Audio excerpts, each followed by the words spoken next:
मोशीकरांच्या प्रश्नासाठी निखिल बोराडे जे तिथले लोकप्रिय नगरसेवक आहेत ते किती आक्रमक होणार.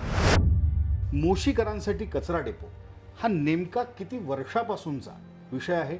एक तर तो त्रासदायक आहे आणि गंभीर प्रश्न सुद्धा आहे. ह्या कचरा डेपोच्या ह्या सगळ्या एवढ्या दिवसाच्या कचरा डेपोमुळं सगळा परिसर दूषित झालेला आहे. त्याच्यामुळे लोकांचे आरोग्य धोक्यात आले, श्वसनाचे त्रास आहेत, अनेक लोकांना, लहान मुलांना त्या ठिकाणी त्रास आहे. पण मग त्यामुळे दुर्गंधी आहे, प्रदूषण आहे, वाहतुकीचा प्रॉब्लेम निर्माण होतोय.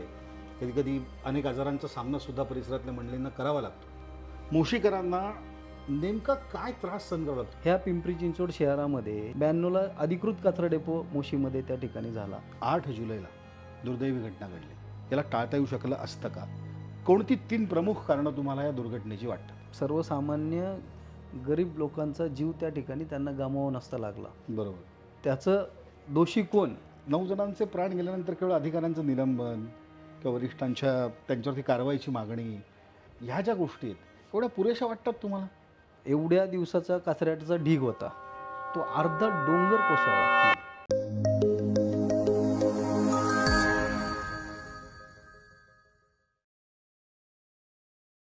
नमस्कार.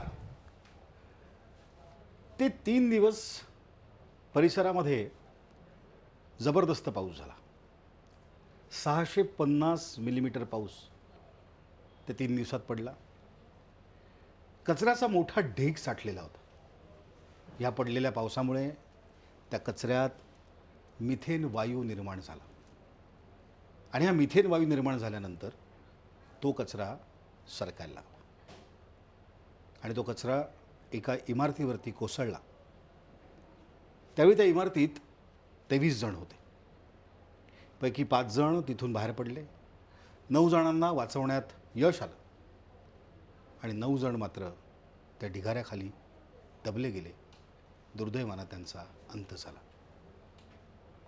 अर्थातच ही घटना मोशी कचरा डेपो दुर्घटना आहे. या दुर्घटनेबद्दल स्थानिक प्रशासन, शासन, महाराष्ट्र शासन, अगदी राष्ट्रीय पातळीवरती सुद्धा या गोष्टीची दखल घेतली गेली. पण आपण भविष्यात अशा गोष्टी टाळू शकतो का? अशा घटना घडल्यानंतरच संबंधितांचे डोळे उघडणार का? ह्या घटना घडू नये याकरता शासन आणि प्रशासन आता किती मोठे प्रयत्न करत आहे हे सगळं आपल्याला सांगण्यासाठी त्याच भागातील नगरसेवक प्रभाग क्रमांक 2चे सन्माननीय निखिलदादा बोराडे आत्ता माझ्याबरोबर आहे. दादा, तुमचं स्वागत आहे ऑन द टॉक्स या पॉडकास्टमध्ये. नमस्कार. नमस्कार. त्याचबरोबर आपल्याकडे प्रभाग क या समितीचं सभापतीपदसुद्धा आहे. आणि दादा, मी आत्ता मोठी प्रश्नांची यादी आणलेली आहे आणि हे सगळे प्रश्न जे आहेत ते नागरिकांना पडलेले आहेत. आता या प्रश्नांना तुमच्याकडनं उत्तरं अपेक्षित आहेत. मी पुन्हा सांगतो, हे प्रश्न माझे नाही आहेत, हे प्रश्न नागरिकांचे, त्या दुर्घटनेनंतर उद्भवलेले हे प्रश्न आहेत. अर्थातच शासन दरबारी, प्रशासन दरबारी आणि जनप्रतिनिधी म्हणून तुम्ही जे काम करत आहात या दुर्घटनेनंतर, त्याकडे मी येणारच आहे. तोही एक सकारात्मक प्रवास आहे पुढे अशी घटना घडू नये यासाठीचा. पण सगळ्यात आधी मला तुम्ही सांगा, मोशीकरांसाठी कचरा डेपो हा नेमका किती वर्षापासूनचा विषय आहे. एक तर तो त्रासदायक आहे आणि गंभीर प्रश्न सुद्धा आहे. याबद्दल काय सांगा? नमस्कार. प्रथमतः ऑन द टॉक्स या तुमच्या वृत्तवाहिनीचं आणि अर्थात सगळ्यांचे लाडके आर.जी. बंड्या यांचं मी धन्यवाद व्यक्त करतो की आमच्या मोशीकरांचा एक जिव्हाळ्याचा प्रश्न तुम्ही आज घेऊन हे जे ब्रॉडकास्ट या ठिकाणी तुम्ही करताय त्याबद्दल खरंच तुमचं आमच्या मोशीकरांच्या वतीने मनापासून धन्यवाद. धन्यवाद सर. धन्यवाद. तुम्ही जो पहिला प्रश्न विचारला की मोशीकरांना हा कचरा डेपोचा प्रश्न किती वर्षापासून भेडसावतो.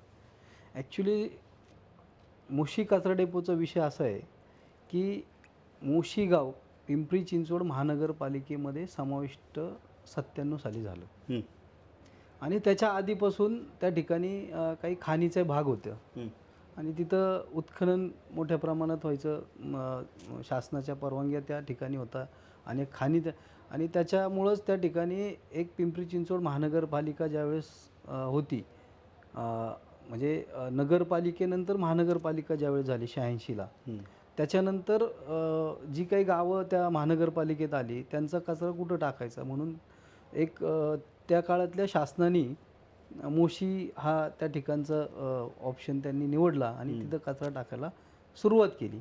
सुरुवातीच्या काळात तो कचरा कमी प्रमाणात असल्यामुळे साहजिकच गावकऱ्यांचंही त्या ठिकाणी काही लक्ष गेलं नाही किंवा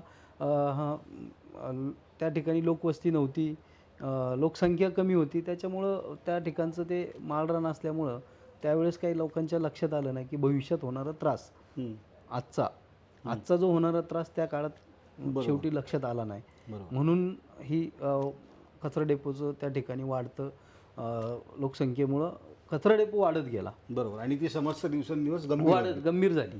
पण मग त्यामुळे दुर्गंधी आहे, प्रदूषण आहे, वाहतुकीचा प्रॉब्लेम निर्माण होतोय. कधी कधी अनेक आजारांचा सामना सुद्धा परिसरातल्या मंडळींना करावा लागतो. मोशीकरांना नेमका काय त्रास सहन करावा लागतो? या डेपोमुळे त्यांच्या एकंदर जीवनावरती काय परिणाम झाला? हे पहा सर, मोशीकरांना कचरा डेपोचा भयंकर त्रास आहे. म्हणजे मोशीच नाही म्हणता येणार, तुम्ही आजूबाजूचा परिसर आमची बोराडेवाडी असेल, मोशी असेल, चरवली असेल, भोसरी असेल किंवा इंद्रायणनगर असेल, ही जी काही आजूबाजूची जी गावं आहे, डुडुळगाव वगैरे, ह्या गावांना सुद्धा त्याचा त्रास आहे. त्या ठिकाणी एवढी दुर्गंधी, संध्याकाळच्या वेळेस थंडीच्या काळात खूप त्याची दुर्गंधी यायची. त्याच्यानंतर त्या ठिकाणी तो जो काही कचरा साचायचा त्याच्या तिथं जे काही पाणी ते सगळं घाण पाणी तयार होतं. त्याच्यामुळे आमच्या भागामधल्या विहिरी असतील, ओढे नाले असतील, नदी आहे जवळ, इंद्रायणी नदी आहे, ती ह्या कचरा डेपोच्या ह्या सगळ्या एवढ्या दिवसाच्या कचरा डेपोमुळं सगळा परिसर दूषित झालेला आहे. त्याच्यामुळे लोकांचे आरोग्य धोक्यात आले, श्वसनाचे त्रास आहेत, अनेक लोकांना, लहान मुलांना त्या ठिकाणी त्रास आहे. अशा अनेक गोष्टींचं त्या ठिकाणी जवळजवळ आमचा आदर्शनगर गंधर्वनगरीचा जो भाग आहे तो बफर झोनमध्ये होता. म्हणजे तो कचरा डेपो तयार झाल्यामुळं तिथं एक बफर झोन तयार झाला. बरोबर. ह्या अनेक गोष्टी त्या ठिकाणी ह्या सगळ्या कचरा डेपोचा त्रास त्या ठिकाणी लोकांना होत होता. हा त्रास दिवसेंदिवस वाढत गेला दादा. तो इतका वाढला की 8 जुलैला दुर्दैवी घटना घडली. आता ती मानवनिर्मित आहे, त्यात कुणाची चूक आहे, चौकशी होईल, त्या विषयावरती मी येणारच आहे.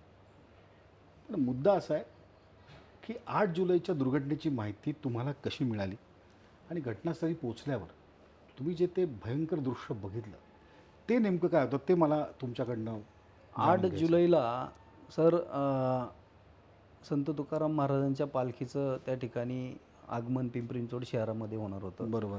आणि मी देहूपासून तर पिंपरी चिंचवड शहरापर्यंत पायी पालखीबरोबर येत असतो आम्ही दरवर्षी.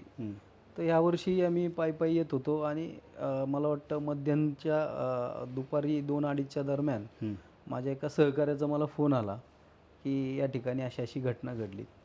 साहजिक आहे, कुठली गाडी नव्हती. आम्ही निगडीपर्यंत त्या ठिकाणी चालत आलो आणि तिथनं मी माझ्या गाडीने घटनास्थळी ज्यावेळेस पोचलो त्यावेळेस तिथं महानगरपालिकेचे कमिशनर साहेब होते, पोलीस प्रशासन आलं होतं, आपली अग्निशामक दलाचे सगळ्या टीम होत्या. बचाव कार्य त्यावेळेस सुरू झालं होतं नुकतंच. आणि आमचे महानगरपालिकेचे नगरसेवक सगळे बऱ्यापैकी त्या ठिकाणी आम्ही सगळेच होतो.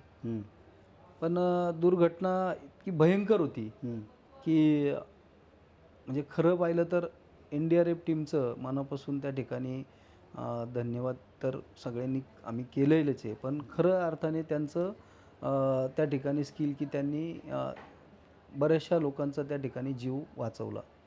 कारण 9 जणांचा जीव त्या ठिकाणी त्यांनी वाचवला आणि 9 जणांना त्या ठिकाणी प्राण गमावू लागले. निखिल दादा, एक अतिशय महत्त्वाचा प्रश्न आहे. तुम्हाला एक लोकप्रतिनिधी म्हणून ही घटना निसर्गनिर्मित वाटते की मानवनिर्मित? 86 पासून तुम्ही उल्लेख केलेला आहे. कचऱ्याचा प्रश्न इतका गंभीर होत असताना त्यावर कोणी कठोर भूमिका का घेतली नाही? त्यामुळे मानवनिर्मित आहे की निसर्गनिर्मित आहे? कारण ह्या व्हिडिओच्या सुरुवातीलाच मी म्हणालो की 3 दिवसचा सलगचा 650 मिलीमीटर पाऊस, त्यामुळे निर्माण झालेला गॅस, सरकलेला कचरा, तर याला आपण नैसर्गिकच म्हणू शकतो, पण याला टाळता येऊ शकलं असतं का?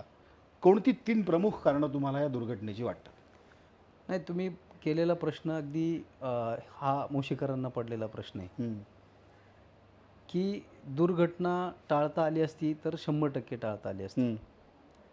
आता याच्यात हे बघा, म्हणजे मोशीचा कचरा डेपो जी काही घटना घडली कचरा डेपोवरती. तुम्ही विचारलं की नैसर्गिक आहे का मानवनिर्मित आहे. जरी त्याला त्या ठिकाणी पाऊस झाला असेल किंवा त्याला मानवनिर्मित का म्हणता येईल की शेवटी कचरा हा मानवानेच त्या ठिकाणी साचवलेला आहे. तो काही निसर्गाने आणून टाकलेला कचरा नाही आहे. पूर्ण पिंपरी चिंचवड शहराचा कचरा त्या ठिकाणी. मला तुमच्या ह्या मुलाखतीतून एक सांगायचं आहे. हे बघा, ह्या पिंपरी चिंचवड शहरामध्ये 86 म्हणजे 92ला अधिकृत कचरा डेपो मोशीमध्ये त्या ठिकाणी झाला आणि 86पासून महानगरपालिका झाली. तेव्हापासून तर आज 2026पर्यंत फक्त कचऱ्यावरती काम करणारा कोणी लोकप्रतिनिधी असेल तर ते महेशदादा भट्टे, आम्हाला मोशीकरांना. त्याचं एक 2-3च, मी काय कुठं माझे ते नेते म्हणून मी बाजू घेतो असं काही विषय नाही.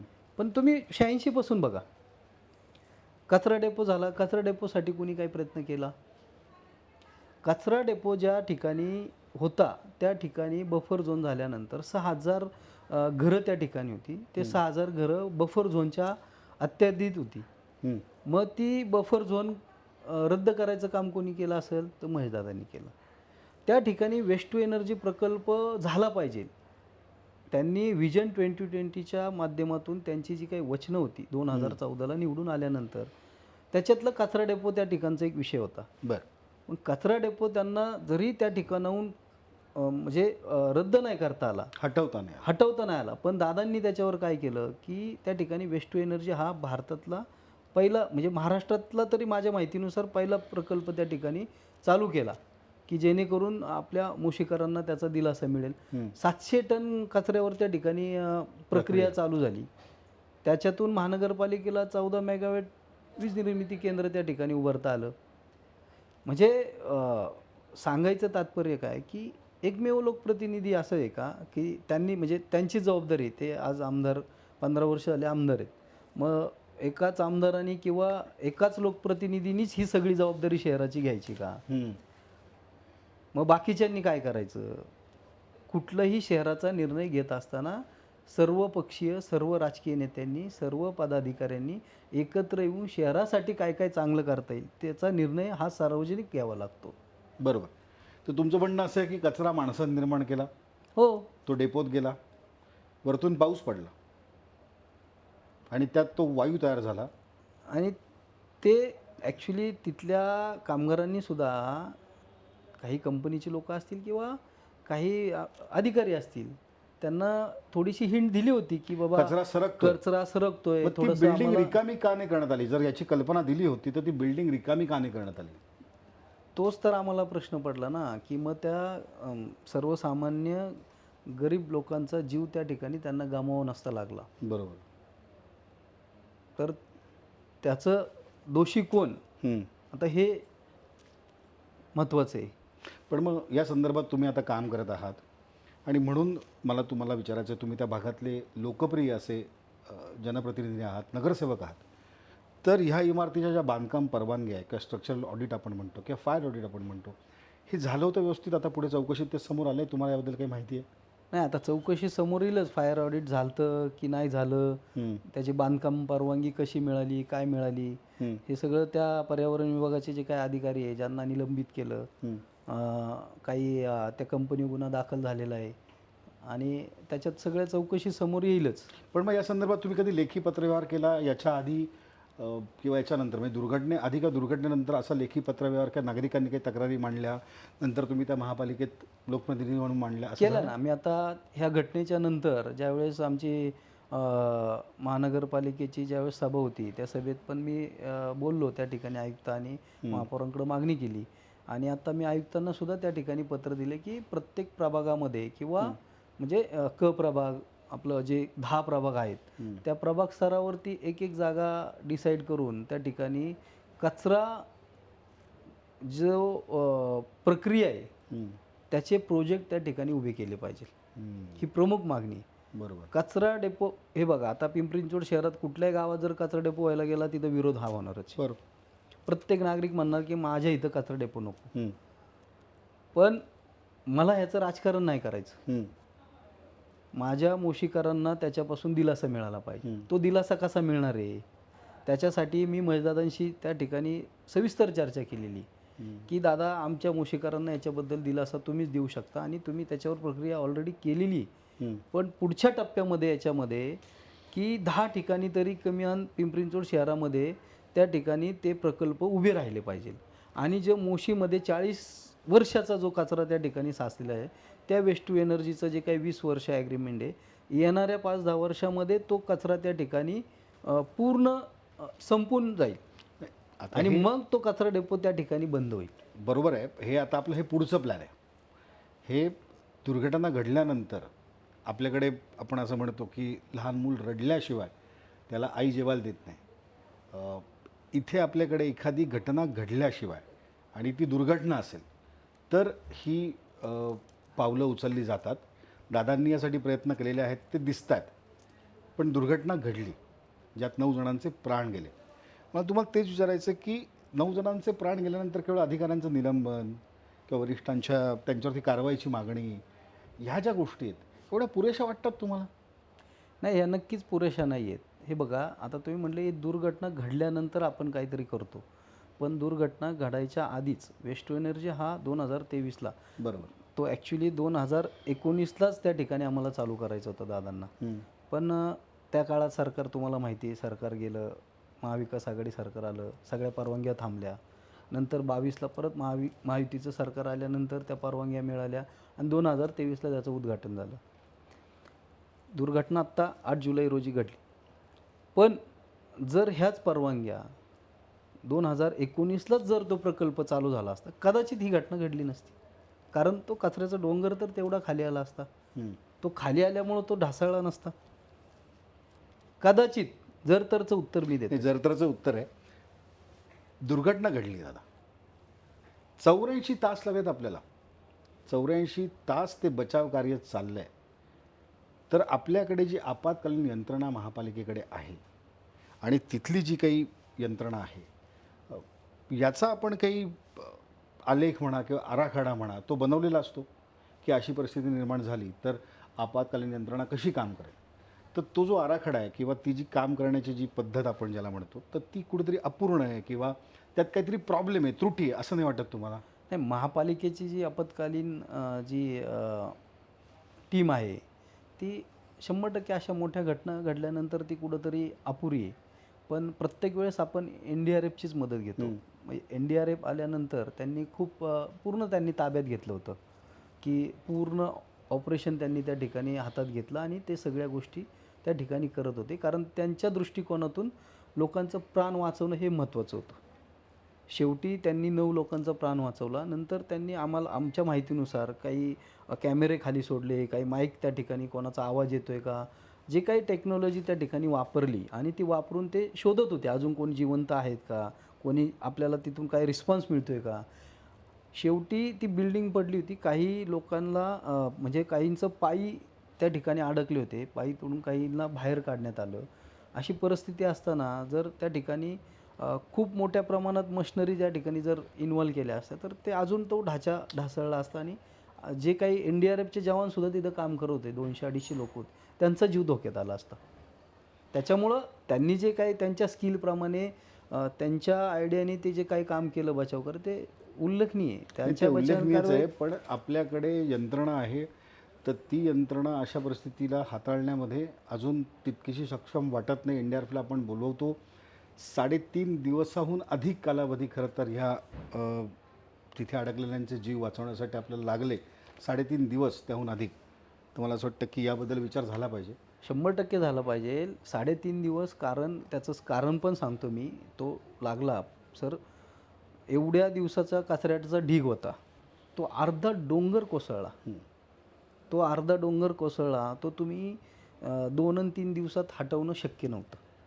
जर तुमचा 15 आणि 20 वर्षाचा जर कचरा असेल आणि तो जर आपण 2 आणि 3 दिवसात काढायचं किती आपण यंत्रणा लावली तर ते अपूर्णच पडणार आहे. त्याच्यामुळं ढीग होणं हा त्याच्यावर एकमेव पर्याय. त्याकडे येऊ आपण. सत्ताधारी पक्षाचे आपण नगरसेवक आहात. मी फक्त महापालिकेतल्या सत्तेबद्दल नाही म्हणत आहे, मी राज्यातल्या आणि देशातल्या सत्तेबद्दलही बोलतो. सत्ताधारी पक्षाचे आपण नगरसेवक आहात. बऱ्याचदा मी असं बघितलं आहे, सर्वसामान्यांना असं वाटतं की प्रशासन लोकप्रतिनिधींवरती ढकलतं आणि जनतेचे प्रतिनिधी प्रशासनावरती ढकलतात. तर सत्ताधारी पक्षाचे नगरसेवक म्हणून तुम्हाला तुमची आता काय जबाबदारी वाटते? नाही, आमची जबाबदारी आहे सर. कसं आहे, सत्ताधारी जरी आम्ही असलो आत्ता, म्हणजे केंद्रापासून तर महानगरपालिका, आम्ही नाकारत नाही आहे. मी माझ्या महानगरपालिकेच्या सर्वसाधारण सभेत पण तुम्ही माझं ती क्लिप असेल तर बघा तुम्ही मी काय बोललो. याला सगळे राजकीय लोक जबाबदार आहे. हं. मी स्वतःसुद्धा म्हटलं, मी स्वतःसुद्धा त्याला जबाबदार असेल की ही जी घटना घडली, ही घटना न घडण्यासाठी आजपर्यंत कोणत्या राजकारण्यांनी काय काय केलं हे पण पाहणं गरजेचं आहे. किती आक्रमक होणार तुम्ही आता? मोशीकरांच्या प्रश्नासाठी निखिल बोराडे जे तिथले लोकप्रिय नगरसेवक आहेत ते किती आक्रमक होणार? सर, आज हा प्रश्न फक्त मोशीचा नाही राहिला. मी पूर्ण शहरातल्या जनतेला विनंती करेल, तुम्ही आज फक्त मोशीत कचरा डेपो आहे म्हणून हा विचार करू नका. भविष्यामध्ये आपल्या पिंपरी चिंचवड शहराची लोकसंख्या या ठिकाणी एवढी वाढती आहे, इथं लोक पसंती देत आहेत राहण्यासाठी, येण्यासाठी. इथं औद्योगिक क्षेत्र चांगलं आहे, या ठिकाणी राहायला लोकांना सफिशियंट आहे, म्हणून लोक इथं येत आहेत. सगळ्या परराज्यातून येत आहेत, महाराष्ट्रातून वेगवेगळ्या ठिकाणं. यांचा जो काही कचरा आहे, म्हणजे इथं जे काही सोसायट्या मोठ्या प्रमाणात होतात, हा जो कचरा आहे, हा कचरा जर एकट्या मोशीच्या ह्याच्यावर जर सोडला तर याचा शहराला त्रास आहे. शेवटी त्याची पण कॅपॅसिटी आज संपलेली. पण इथून पुढच्या 20 वर्षानंतर तुम्ही आपल्या पुढच्या पिढीला काय उत्तर देणार आहे?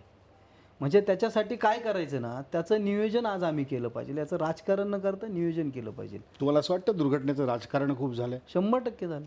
तुम्ही असं म्हणालात की मोशीत कचऱ्याची एकही गाडी येऊ देणार नाही, हो. अशी भूमिका आहे तुमची. पण मग पर्याय काय इतक्या मोठ्या कचऱ्याला? पर्याय आयुक्तांसमोर मांडलाय ना मी. आज मी सर, ज्या ठिकाणी खडकीच्या जे खडकी कॅन्टोन्मेंटच्या अंतर्गत जी काही जागा येते, ते डिफेन्सची, त्या ठिकाणी आयुक्त साहेबांबरोबर बैठक झाली. डिफेन्सची लोक होती, आमचे महानगरपालिकेचे काही नगरसेवक होते, आम्ही सर्वजण त्या ठिकाणी होतो. आमची बैठक झाली. दादांना मी त्या ठिकाणी सांगितलं की अशी अशी जागा आहे. त्यांनी त्या ठिकाणी पत्रव्यवहार केले किंवा फोनद्वारे त्यांच्याशी चर्चा करून ती बैठक त्या ठिकाणी आयोजित करण्यात आली. आज त्यांची जर 34 एकर जागा महानगरपालिकेला मिळेल, तिथे एक चांगला 500,000 टनाचा प्रोजेक्ट त्या ठिकाणी प्रोसेसिंगचा चालू होईल. आणि शहरात अशा बऱ्याच ठिकाणी आहेत जागा की जिथं 5 एकर, 6 एकर, 10 एकर. आता पुनावळ्याची जागा आहे 200 एकर आहे, ठीक आहे, तिथं कचरा डेपो होऊन देणार नाही किंवा रद्द केला असं म्हणतात. अजून तर काही रद्द झालेलं नाही आरक्षण. मी त्याच्यात जाणार नाही. पुनावळेसुद्धा शहरातलाच पार्ट आहे, मोशीसुद्धा शहरातलंच पार्ट आहे. पण माझं मत काय आहे की कचरा डेपो नाही होणार. मी लक्षात घ्या, लोकांना म्हणजे याचं वेगळ्या पद्धतीने बफरिंग केलं जाते. कुठंही कचरा डेपो होणार नाही. आता कचरा डेपो मोशीतच झाला होता. दुसऱ्या भागात कचरा डेपो नाही होणार, त्या ठिकाणी प्रोसेसिंग होणार आहे. कचरा प्रक्रिया प्रकल्प तिथे असतील. हां, मग तो प्रकल्प करण्यासाठी महानगरपालिकेच्या अनेक लोकांच्या त्या ठिकाणी कंपन्या त्या ठिकाणी भेट घेऊन गेलेल्या आहेत आयुक्तांच्या. त्याच्यात आमच्या वारंवार बैठका त्या ठिकाणी चालू आहे.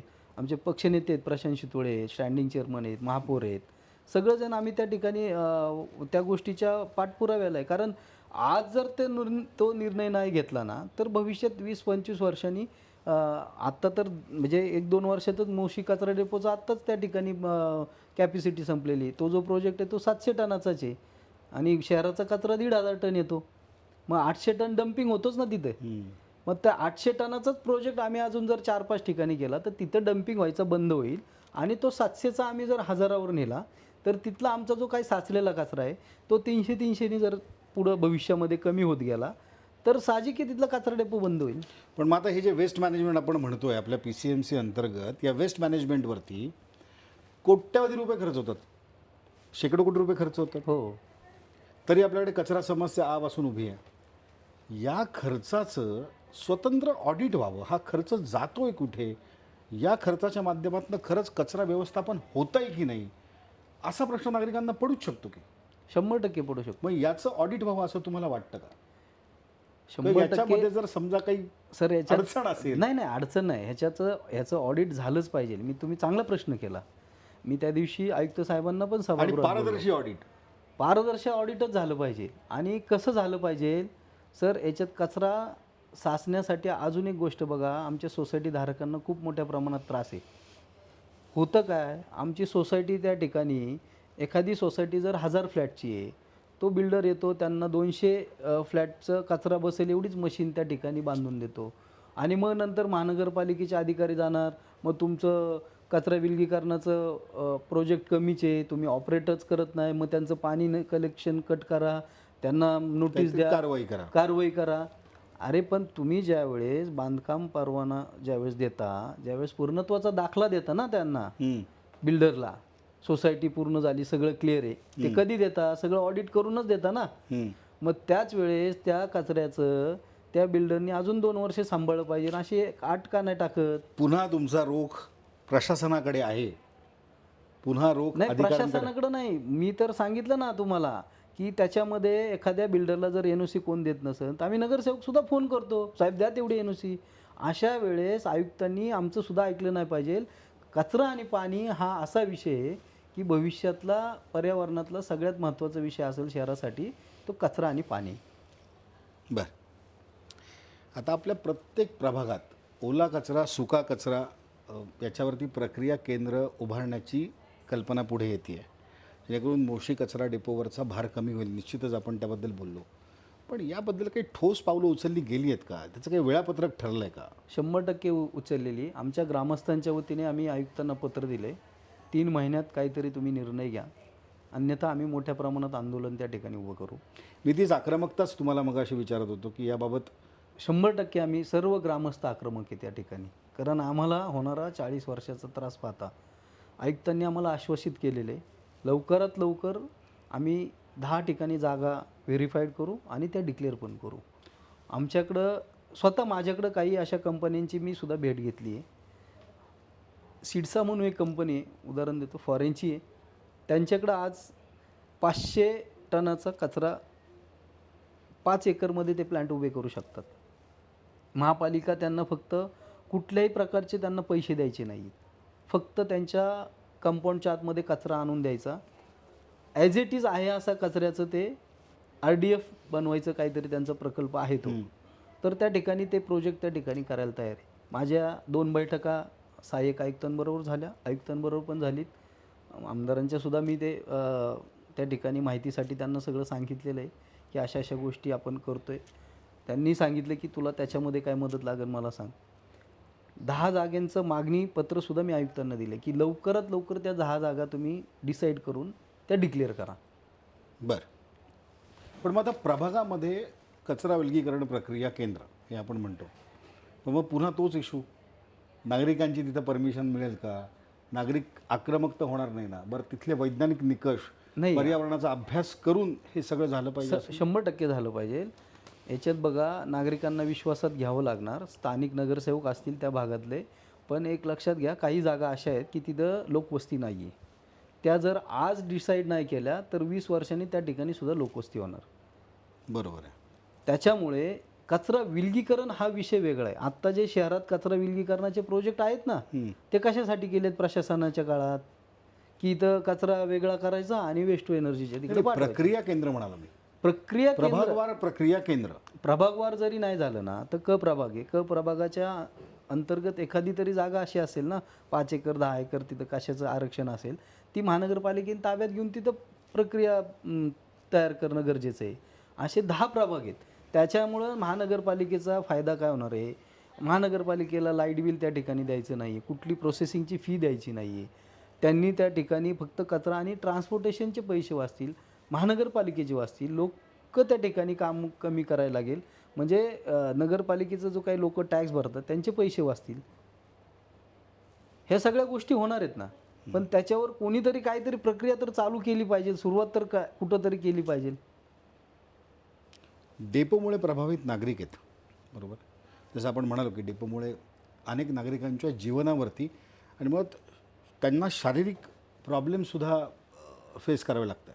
यासाठी आपण काही विशेष उपाययोजना किंवा काही उपचार, त्यासाठी काही दवाखाना असं काही प्लॅन केलं आहे? नाही, आता दवाखाना तर आमच्या मोशीमध्ये आपल्या आहेच. पिंपरी चिंचवडचा त्या ठिकाणी होतो आहे, मोठा 800 बेडचं हॉस्पिटल त्या ठिकाणी होतं आहे. पण आमच्या भागातले जे काही डॉक्टर आहेत, स्थानिक डॉक्टर आहेत सगळे, त्यांच्याशी चर्चा केली ना तर ते सांगतात ना की किती पेशंट त्या ठिकाणी आजारी पडतात. त्यांच्या जो रिपोर्ट आहे त्यांच्या रिपोर्ट जर आपण पाहिला ना तर गेल्या म्हणजे 15 वर्षामध्ये भयंकर त्या ठिकाणी आमच्या भागामध्ये पेशंट वाढलेले आहेत. त्याच्यावर आम्हाला एक लोकप्रतिनिधी म्हणून खरंच एक काहीतरी ठोस उपाययोजना करणं गरजेचं आहे. कचरा डिपोमध्ये कचऱ्यावरची प्रक्रिया आता याबद्दल थोडीफार कल्पना मला आहे, पण सर्वसामान्य नागरिकांबद्दल काही माहिती नसतं की कचरा जातो, मग ती प्रक्रिया होते कशी. पण इतका मोठा ढीग कसा साचला, नॉर्मल येणाऱ्या जाणाऱ्या माणसाला तो प्रश्न पडूच शकतो. बरं, कचऱ्याचा ढीग पडून बिल्डिंग पडणं हे सुद्धा अनाकलनीय वाटू शकतं सर्वसामान्यांना. 100%. कसं काय असं होऊ शकतं? आणि त्यामुळे सगळीकडे हळहळ व्यक्त झाली. तर आता त्याच कचऱ्याची आवक किती आहे, त्याच्यावरती किती प्रक्रिया झाली, त्यापैकी किती कचऱ्यावरती मगाशी तुम्ही 1500 आणि त्याच्यावर 700 टन, हा जो काही 1500 टन आणि 700 टन हा जो काही फरक सांगितला, पण किती कचरा आला, त्याच्यावर किती प्रक्रिया झाली, किती कचरा आहे, याची माहिती एखाद्या आपण ते हवामानाचे फलक बघतो तसं बाहेर असेल तर नागरिकांना त्याबद्दल थोडी माहिती मिळेल. असं जर आपण केलं तर नागरिकांनाही थोडाफार आणखीन विश्वास वाटेल की प्रशासन अशा पद्धतीनं काम करतंय, त्यांनी कामाचा वेग वाढवला आहे, शासनाने वाढवला. निश्चित त्या प्रकारची मागणी आम्ही आयुक्तांकडे पण आम्ही त्या ठिकाणी सांगणार आहे की आमच्या भागामध्ये किंवा पिंपरी चिंचवड शहरामध्येच मी तर म्हणतो की प्रत्येक प्रभाग वाईज सांगा, त्या नगरसेवकांना सांगा, त्या ठिकाणच्या लोकप्रतिनिधींना सांगा की माझ्या प्रभागातला कचरा किती येतो, त्याच्यावर किती कचऱ्यावर प्रोसेसिंग होते, किती कचरा डम्पिंग होतो. माझ्या मोशी गावामध्ये 40 वर्ष आम्ही त्या ठिकाणी सहन करतोय सर. 40 वर्ष 40 वर्ष 92 पासून म्हणताय तुम्ही? हा 92 म्हणजे तसं तर अनलिगली आधीपासून 92 पासून अधिकृत झाला. अधिकृत झाला. हां. त्याच्या आधीपासून कचरा येतोय, 82 पासून कचरा तिथे येतोय, पण 92 पाशी सरकारने त्याला मान्यता दिली कचरा डेपो म्हणून. तर मला सांगायचं आहे काय की 40 वर्ष जर आम्ही त्या ठिकाणी सहन करतोय तर मग किमान आत्ता प्रत्येक प्रभागात प्रोसेसिंगला काय अडचण आली नाही पाहिजे. प्रभागवार प्रोसेसिंगवरती निखिलदादांचा जोर आहे आणि मला असं वाटतं की हा एक मधला मार्ग असू शकतो की प्रभागवार कचऱ्याचं जे प्रमाण आहे ते प्रभागवार कमी राहील, त्यात प्रक्रिया झाली तर तिथे लोड जास्त येणार नाही आणि त्यामुळे भविष्यात अशी दुर्घटना घडणार नाही. अर्थात याबद्दल लोकप्रतिनिधी आणि प्रशासनसुद्धा प्रचंड गंभीर आहे. हे आता त्यांच्या बोलण्यावरनं मला खरं तर जाणवतं की असं होऊ नये. आपल्याकडे म्हणतात की जे घडू नये ते घडलं आहे, पण पुन्हा असं होऊ नये याकरता आता आपण पावलं उचलतो. म्हणूनच मला तुम्हाला विचारायचं की एक लोकप्रतिनिधी म्हणून, जनतेचे प्रतिनिधी, नगरसेवक म्हणून कुठलं ठोस वचन तुम्ही आता मोशीकरांना द्याल या कचऱ्याच्या बाबतीत?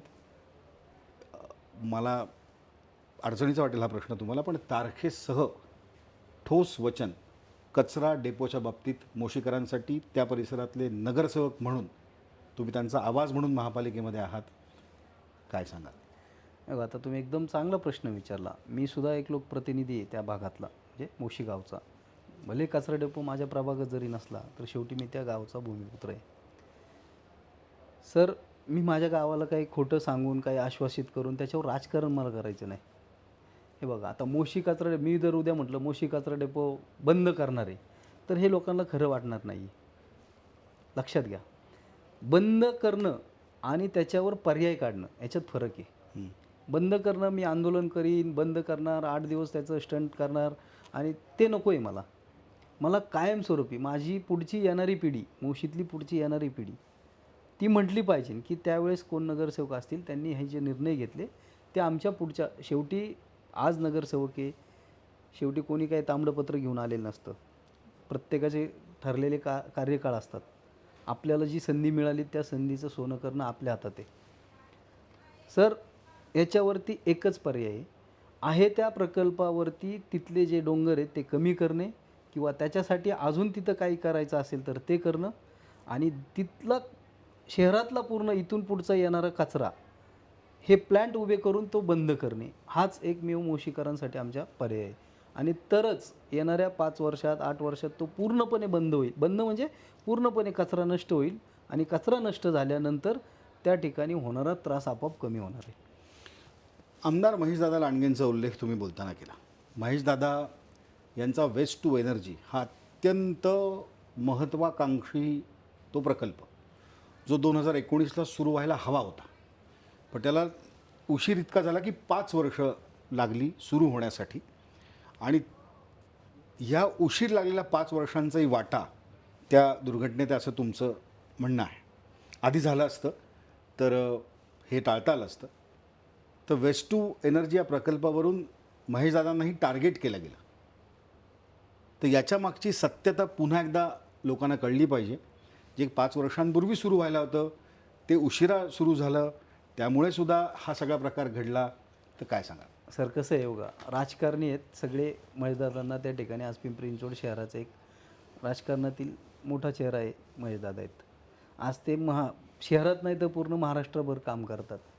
मग ते हिंदुत्वाचं काम असेल किंवा जनतेची कामं असेल. आणि दादांचं कुठलाही मुद्दा लपून न राहिलेला आहे. ते जे काय करायचं ते ठामठोकपणे करतात. आता मला एक सांगा, मी पहिल्यांदाच सांगितलं की ही जी घटना घडली 2019ला भारतीय जनता पार्टी सत्तेत होती.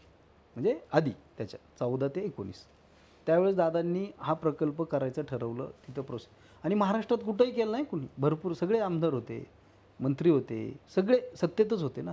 पण कुठं नागपूर असेल, ठाणे असेल किंवा कोल्हापूर असेल, कुठल्याही महानगरपालिका घ्या. नाव पण तुम्ही नागपूर ठाणे अशीच घेतलीत. हां म्हणजे कुठल्याही महानगरपालिकेत झाला का? तो कुठं झाला? तो फक्त पिंपरी चिंचवडमध्ये वेस्ट टू एनर्जीचा प्रकल्प. आता झाले सगळीकडं. पण तेव्हा पहिला दादांनी महानगरपालिकेत आपल्या सुरुवात केली. मग त्याच्यात कुठंतरी तो होऊ नये, महेशदादांना त्याचं क्रेडिट नाही मिळावं किंवा आमच्या लोकांचे त्या ठिकाणी प्रश्न नाही सुटावा म्हणून त्या ठिकाणी तो 5 वर्ष लेट झाला ना. 5-6 वर्ष लेट झाला. त्याच्या काही परवानग्या होत्या, त्या परवानग्या केंद्रातल्या काही घ्याव्या लागत होत्या, राज्याच्या काही होत्या. त्या परवानग्या केंद्रातल्या मिळाल्या का तर केंद्रात सत्ता होती. राज्यात मध्यंतरीच्या काळात सत्ता गेली होती म्हणून ते 2.5-3 वर्ष सत्तेमुळं 5 वर्ष लेट झाला. आणि जे राजकारणी टार्गेट काय म्हणतात की बाबा तुम्ही तिथं JCP वगैरे कमी आणले, मशिनरी कमी लावल्या. एक लक्षात घ्या, मशिनरी जर मोठ्या प्रमाणात त्या ठिकाणी लावल्या असत्या तर तो कचरा डेपो ऑलरेडी त्या ठिकाणी 200-250 लोक बचाव कार्य करत होते. त्यांचाही जीव धोक्यात आला असता. जे अडकले होते त्यांना वाचवणं पहिलं प्रथम कार्य होतं. शेवटी ते आहेत की नाहीत हे वाचल्यानंतरच कळणार होतं ना. NDRFची टीम त्याच्यावर काम करत होते. ते जसे गायडन्स महानगरपालिकेला करत त्याच पद्धतीने महानगरपालिका काम करत होते. मग याच्यात उगाच मग दादांनी कुदळवाडीत एवढे पॉकलँड लावले, मग इकडं का नाही आले, मग आता पाठीमागं काही स्वतःला महाराष्ट्रातले नेते समजवतात ते येऊन गेले, त्या ठिकाणी काही आंदोलन करायला आले. महापालिकेच्या गेटवर काही लोकांनी आंदोलन केलं, काहींनी बाईट दिल्या, काहींनी रील्स काढल्या. अरे पण तुम्ही काय केलं? आता रोहित पवारांनी सुद्धा, मोठे नेते त्यांच्यावर मी बोलणं उचित नाही आहे, त्यांनी सुद्धा काहीतरी त्या दिवशी काहीतरी म्हटले की याच्यात कंपनीचा आणि महेशदादांचा. अरे कंपनी त्यांनी आणलीत म्हणजे त्यांचं संबंध त्या ठिकाणी. तुम्ही असं कसं? आता मी जर एखाद्या कंपनीला सांगितलं की तुम्ही हे प्रोजेक्ट या ठिकाणी लावा, मग ते प्रोजेक्ट लावल्यानंतर त्याच्यावर काम करणं त्या कंपनीचं महानगरपालिकेचं काम आहे ना, का तिथं दादा येऊन काम करणार आहे? त्यांनी ते कचरा प्रोसेसिंगसाठी तर काम केलं. तुम्ही काय केलं? मग जर आम्ही म्हटलं की आतापर्यंत सत्ता कोणाची होती, शेवटी मग ते राजकारणच झालं ना. पण राजकारण दोन्ही बाजूनी झालं असं म्हणायचं तुम्हाला? नाही, राजकारण दोन्ही बाजूला व्हायला कारण काय आहे की कुठलीही गोष्ट शहरामध्ये घडलं त्याला महेशदादा जबाबदार. अरे पण महेशदादांनी शहरामध्ये एकच पावना धरण होतं पाणी, त्याचं भामा आसखेड आंध्रा धरण, याचं पाणी मंजूर कुणी केलं? महेशदादांनी केलं. कमिशनर ऑफिस पिंपरी चिंचवड शहराचं वेगळं कुणी केलं? महेशदादांनी केलं.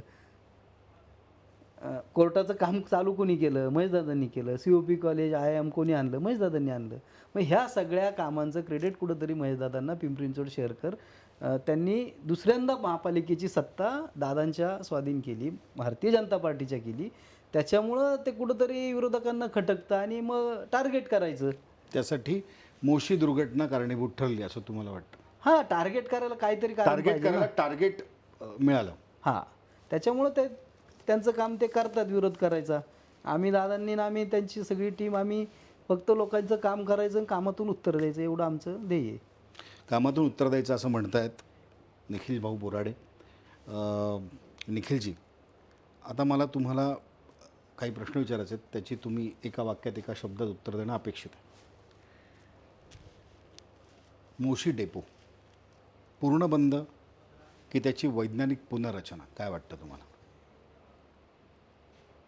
पूर्ण बंद म्हणता येणार नाही, पण त्याच्यावरती काम करून भविष्यात पूर्ण बंद होईल अशा उपाययोजना शहरासाठी करणं गरजेचं आहे. अच्छा. एक सेंट्रलाइज डेपो, अर्थात तुम्ही कशाला सपोर्ट करतात ते तुमच्या उत्तरामधनं आलेलंच आहे, पण तरी हा प्रश्न विचारतो. एक सेंट्रलाइज डेपो जसा मोशीचा आहे तसा, की प्रत्येक प्रभागामध्ये कचरा प्रक्रिया, या दोघांपैकी काय? प्रत्येक प्रभागामध्ये कचऱ्यावरती प्रक्रिया. दुर्घटना एका अधिकाऱ्याची चूक की संपूर्ण व्यवस्थेचं अपयश? नाही, एका अधिकाऱ्याची चूक, त्याने तिथं दुर्लक्ष केलं त्याची चूक आहेच ती, पण त्याला कारणीभूत सगळे आम्ही राजकारणी सुद्धा आहे. मला वाटतं एवढं प्रांजळपणे मान्य करणं, यालासुद्धा एक मनाचा मोठेपणा लागतो, जो तुम्ही दाखवला आहे की फक्त व्यवस्था प्रशासन नाही तर सर्वपक्षीय राजकारण्यांबद्दल तुम्ही बोलात की आम्ही सगळे राजकारणी. पीडित कुटुंबासाठी नुकसान भरपाई आता आपण जाहीर केलेली आहे. चौकशीचा जो अहवाल आहे तो कधी सादर होईल, त्याची अंतिम तारीख? चौकशीचा अहवाल लवकरच सादर होईल. बरं, त्याचा पाठपुरावा करणार तुम्ही? आणि पीडित कुटुंबियांसाठी त्या ठिकाणी जी काही मदत कंपनीकडनं मिळाली पाहिजे त्याचासुद्धा जवळजवळ 100% निर्णय होत आला आहे. महानगरपालिकेने 10 लाख रुपये केलेली मदत, राज्य शासनाने 5 लाख केलेली आहे. आणि आता लवकरच आम्ही महासभेमध्ये नोकरीचा आणि त्यांच्या घरांचा विषयाचा प्रस्ताव त्या ठिकाणी आणून राज्य शासनाकडे कंपनीकडून किती मदत अपेक्षित आहे तुम्हाला मृतांच्या वारसांना? कंपनीकडनं मृतांच्या वारसांसाठी त्यांनी काहीतरी 1 कोटी रुपयाची त्या ठिकाणी मदत अपेक्षा ठेवली होती. पण आजच मला वाटतं आम्ही सकाळी त्या ठिकाणी बैठक घेतली. पूर्ण म्हणजे नातेवाईक सगळे होते, कंपनीची लोक होती, आयुक्त होते, सगळ्यांच्या उपस्थितीत ती बैठक झाली. याच्या पाठीमागं 2-3 बैठका त्यांच्या घेतल्या होत्या आणि त्याच्यात असा निर्णय झाला की पूर्ण शिक्षणाचा त्यांच्या मुलांचा खर्च कंपनी करणार. जोपर्यंत कुठलंही शिक्षण किती मोठं होस्तोपर्यंत आणि किती पैसे भरायला लागू त्या शिक्षणासाठी ते सगळं कंपनी करणार. त्यांचा मेडिकल विमा जो आहे तो कुटुंबाचा, आई वडील असेल, पत्नी असेल, मुलं असेल, त्यांचा ग्रुप विमा कंपनी त्याचे वार्षिक जे काही पैसे असतील ते भरणार. त्यांना इमिजिएटली एका व्यक्तीला नोकरी आज ते 1 ऑगस्टपासूनच त्या ठिकाणी द्यायला तयार झालेत. आणि चौथी गोष्ट त्यांची जी होती की मागणी पैशाची, 1 कोटी रुपयाची मदत मिळावी, तर ती कुठंतरी 40 लाख रुपये त्या ठिकाणी कंपनीने मान्य केले आणि ते कुटुंबियांना सुद्धा मान्य झालेले आहे. त्यामुळे 40 लाख रुपये त्यांना त्या ठिकाणी मदत म्हणून कंपनीकडनं मिळणार आहे. या दुर्घटनेबद्दल मोशीकरांची माफी कोणी मागितली पाहिजे? या दुर्घटनेबद्दल मोशीकरांची माफी, आता मी त्या भागातला एक लोकप्रतिनिधी आहे त्या गावचा, मी तर प्रथम माफी मागणार मोशीकरांची, कारण माझं गाव आहे. आणि सगळेच लोकप्रतिनिधी असतील, प्रशासन असेल, हे सगळे त्या ठिकाणी आम्ही सगळ्यांनी आमच्या गावची माफी मागितली पाहिजे. कारण एका गावावरती तुम्ही लादलेला जो कचरा डेपो आहे त्याच्यावरती आजपर्यंत दुसरीकडे कुठल्याही प्रकारचा निर्णय न घेता फक्त स्वतःच्या राजकीय सर्वजणांनी पोळ्या भाजायचं जर काम केलं असेल तर सर्व राजकारण्यांनी त्याच्यात माफी मागितली पाहिजे. कचऱ्याच्या प्रश्नावरती सगळ्याच राजकारण्यांनी राजकारणाचा कचरा केला असं तुमचं म्हणणं आहे? 100%. दुर्घटनेमध्ये मृत्युमुखी पडलेले जे सर्वसामान्य नागरिक आहेत ते परत येऊ शकणार नाही. आत्ता तुम्ही उल्लेख केल्याप्रमाणे जवळपास 55 लाख रुपये वारसांच्या मुलांचा शैक्षणिक खर्च, त्यांचा आरोग्य विमा, मृतांच्या वारसांना नोकरी, एक घर, हे सगळ्यांनी गेलेला माणूस परत येणं शक्य नाही. ती हानी पैशानं भरून काढली जात नाही.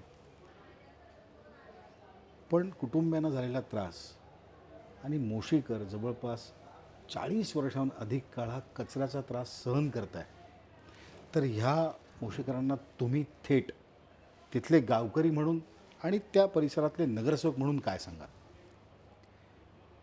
मोशीकरांना एकच आश्वासित करतो, माझ्या प्रभागाच्या अंतर्गत मी एखादा तरी पहिला प्रकल्प त्या ठिकाणी चालू करण्याचा मी प्रयत्न करणार येणाऱ्या 6-8 महिन्या वर्षभरात.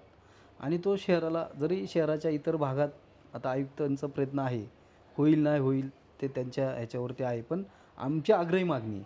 पण पहिल्यांदा क प्रभागाच्या जे काही मला क प्रभाग अध्यक्षपद आहे, त्या माझ्या क प्रभागाच्या कार्यकाळात कुठंतरी एक प्रकल्प का होईना त्या ठिकाणी चालू होऊन ते रोल मॉडेल पूर्ण शहरासमोर मांडून शहराच्या अनेक भागांमध्ये की ते लोकांना पटवून दिलं पाहिजे की त्या कचऱ्याचा वास येत नाही, त्याची दुर्गंधी येत नाही, त्या ठिकाणी प्रोसेसिंग होती, त्याचं कुठल्याही प्रकारचं साईड इफेक्ट होणार नाही, असं बंदिस्त काय करता येईल असं एक रोल मॉडेल त्या ठिकाणी तयार करणं गरजेचं आहे.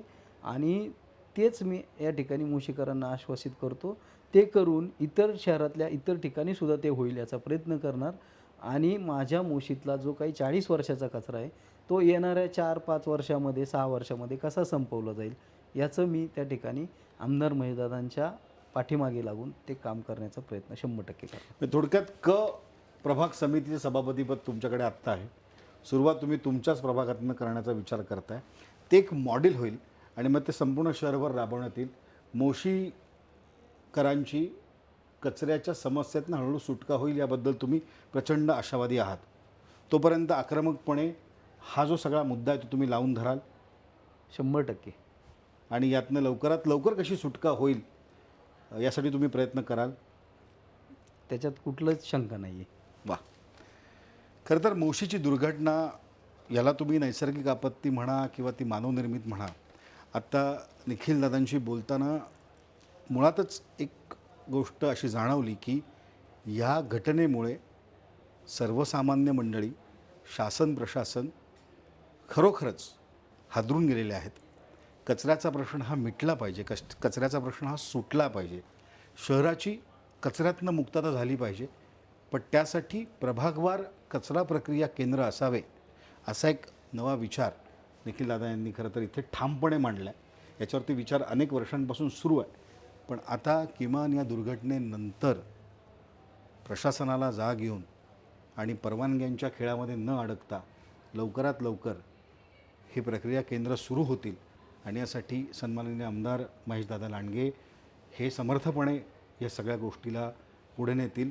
आणि मोशीकरांचीच नव्हे तर संपूर्ण PCMC वासियांची कचऱ्याच्या समस्येतनं सुटका होईल अशी आपण अपेक्षा करूया.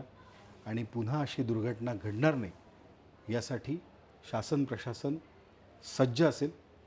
त्यामुळे एखाद्या मुलाखतीत हा प्रश्न मला गाळावा लागेल, टाळावा लागेल, चूक एका अधिकाऱ्याची की संपूर्ण व्यवस्थेची. पण या ऑन द टॉक्स या आमच्या पॉडकास्टमध्ये हा व्हिडिओ संपवताना मी तुम्हाला सगळ्यांना प्रश्न विचारतो. मला सांगा, यात चूक व्यवस्थेची, निसर्गाची की आणखी कोणाची? निखिल दादा, तुम्ही आलात, बोललात, त्याबद्दल मनापासून धन्यवाद. नमस्कार.